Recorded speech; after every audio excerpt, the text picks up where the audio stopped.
Good evening, guys. Welcome back to Curious Traveler after a long time.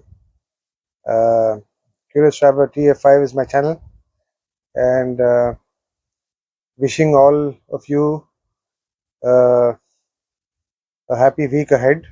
So, I just wanted to, say a few things which on the current state of affairs, what's happening in around Middle East and West Asia. So, I think everybody of you is aware of what is happening.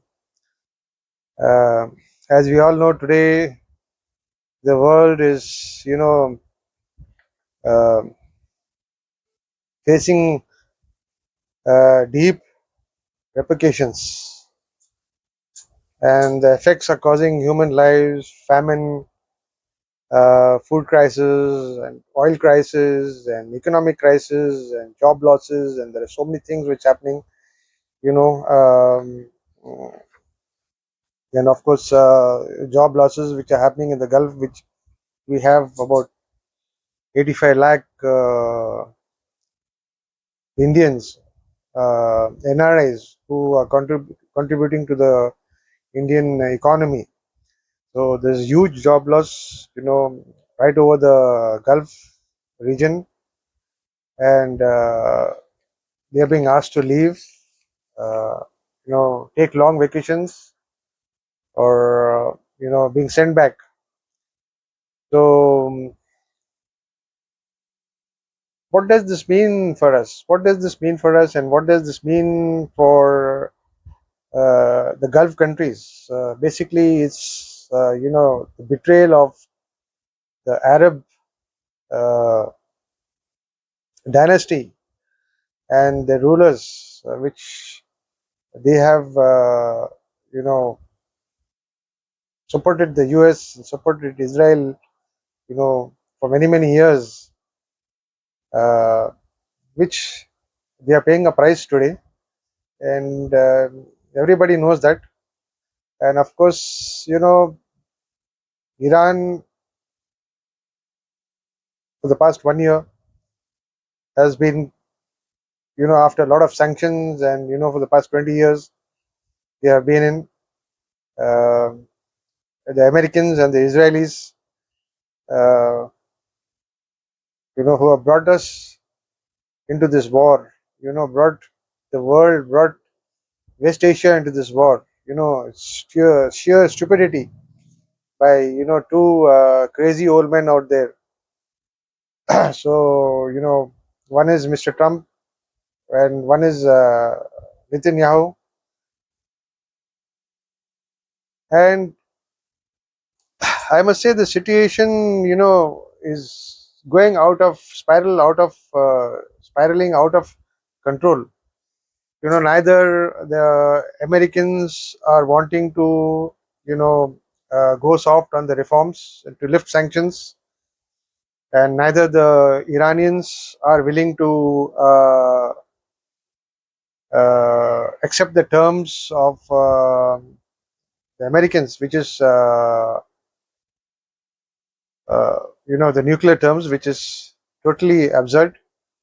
I think every sovereign country has the rights in terms of taking their own decisions, and deciding for themselves. And why should others interfere into their affairs? If somebody wants to become a nuclear country for peace, I think they should go ahead and do it. So I guess that because of all these issues, nuclear issues, and Israel, wants to have a grip in the region, and wants to control the Middle East by its dictatorship. Of course, it's been planned for a very long time, and then since last year with the Palestine and Israel war breaking out, it's been linked, and they have had the upper hand in you know uh, uh, dismantling regional allies of Iran. As Netanyahu said that the octopus, the head of the octopus has to be taken out. So he meant that was Iran. So the remaining were all the tentacles, which you called, Hezbollah, Hamas, the Houthis, and all these people were, the legs and tails of the octopus. So these people have not finished yet, but they still want to dominate, and it's not going to work out. And we are still going to see a lot of hardships. Our Indian government, our Prime Minister also has come out and said, yesterday that we need to uh, be more self-reliant, in terms of stop investing in gold, take care of, not to spend too much, and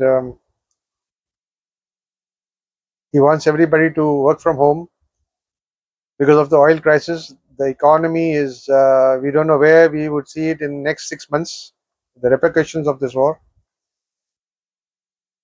But I must say that, this war has put a lot of inconvenience to a lot of families around the world, especially India, Pakistan, Indonesia, Philippines, people who are working in the Gulf countries, as maids, as in different profiles and different portfolios in these Arab countries. They have all been sent back. They're all gone back to their homes. The crisis is getting worse day by day, and you know,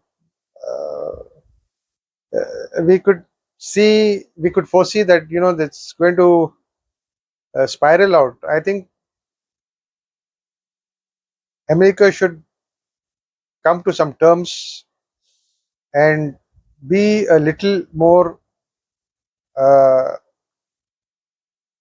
you can say, open to negotiate and have bilateral talks as well as diplomatic talks, and try to negotiate matters. It's better to see, war is not going to, it's going to only cause destruction.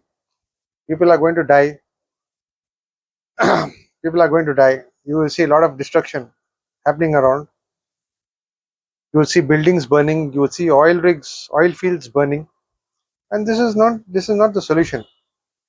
The only solution is a diplomatic channel, where I think there are countries, Islamic countries, which are helping both the parties to come to the table, sit down and discuss.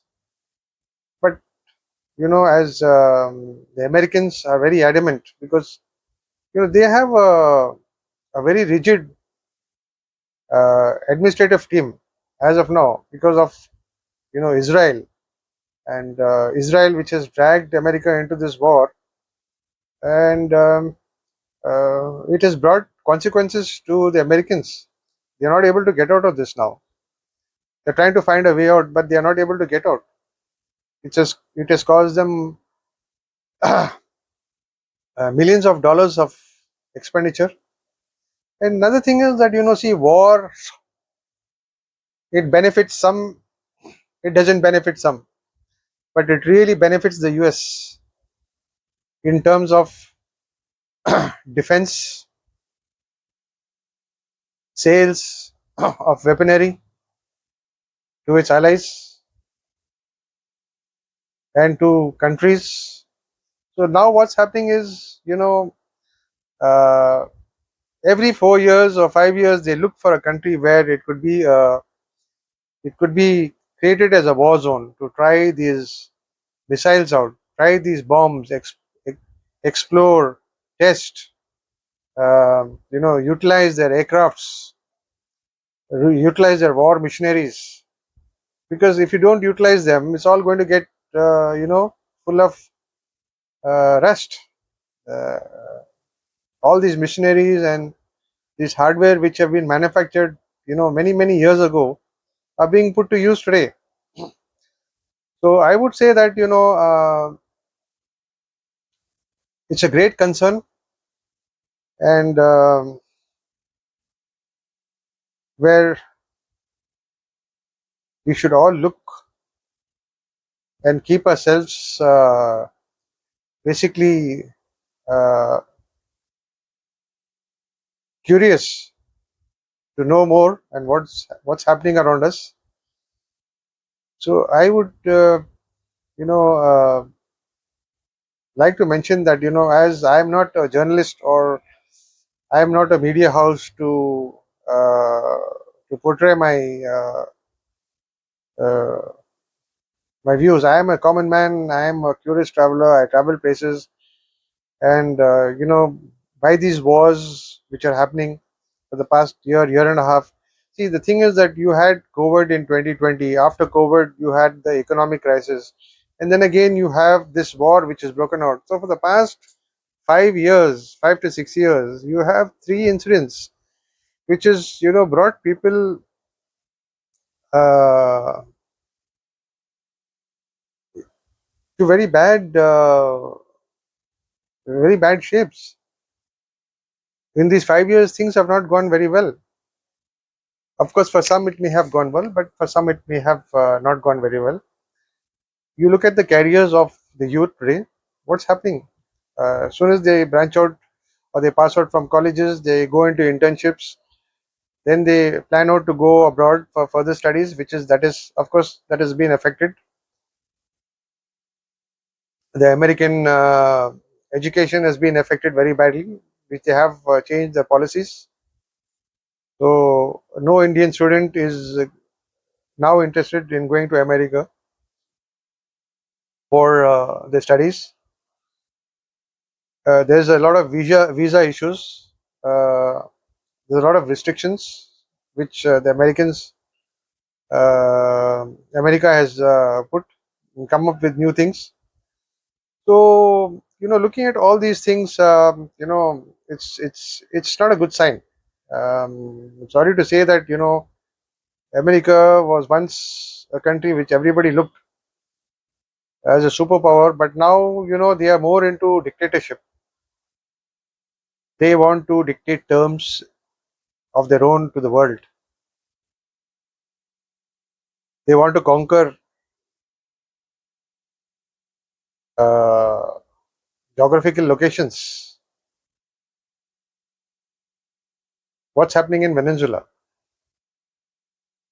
They have done a regime change over there. They had a regime change in Bangladesh. They thought they could do it in uh, Iran, which is not going to happen. See, Iran is got a history, and they are very strong in their faith, their culture, and there's a lot of unity amongst the Iranians.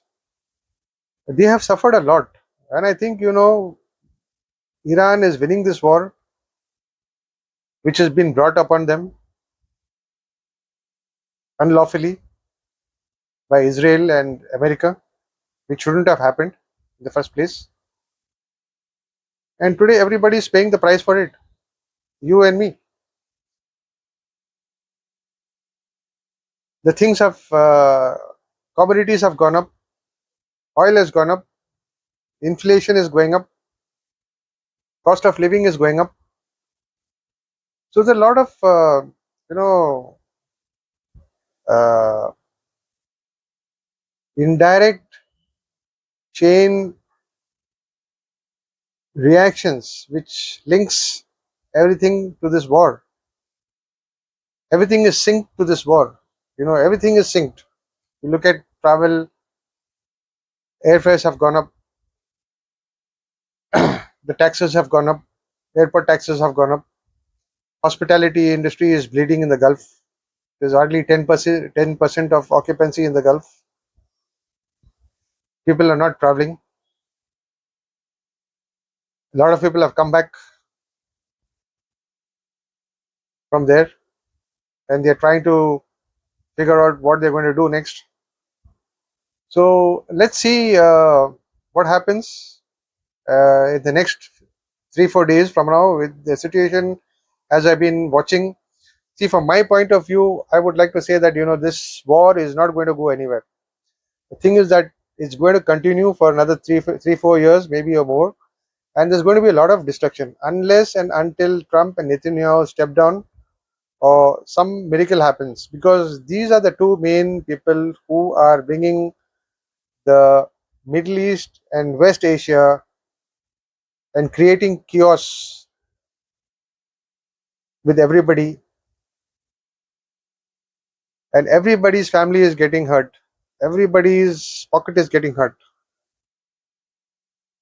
So I must say that it's not going to finish anytime soon. Things are going to get bad. We could see the war starting again. Of course, there's a pause. There's a ceasefire which is happening, but there are still a few areas that there are missiles being fired, and the Strait of Hormuz has been closed. So let's see what happens, and we hope for the best. And I will definitely get back to you all if I come up with something new and something different.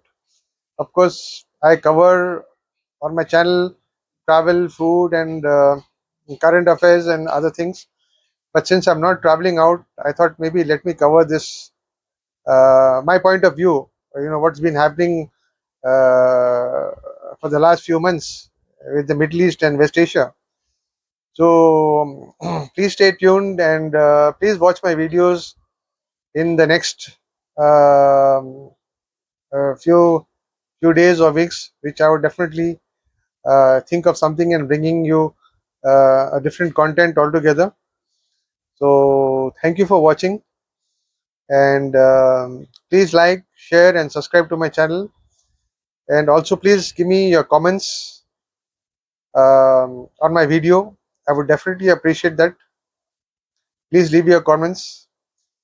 As also, I being a retired person from the hospitality industry and also from the facilities and project management, if anybody would like to get in touch with me for handling their projects in terms of execution or administration or managing a resort which is coming up anywhere in India, so I could be reached. I'll be leaving my in the description.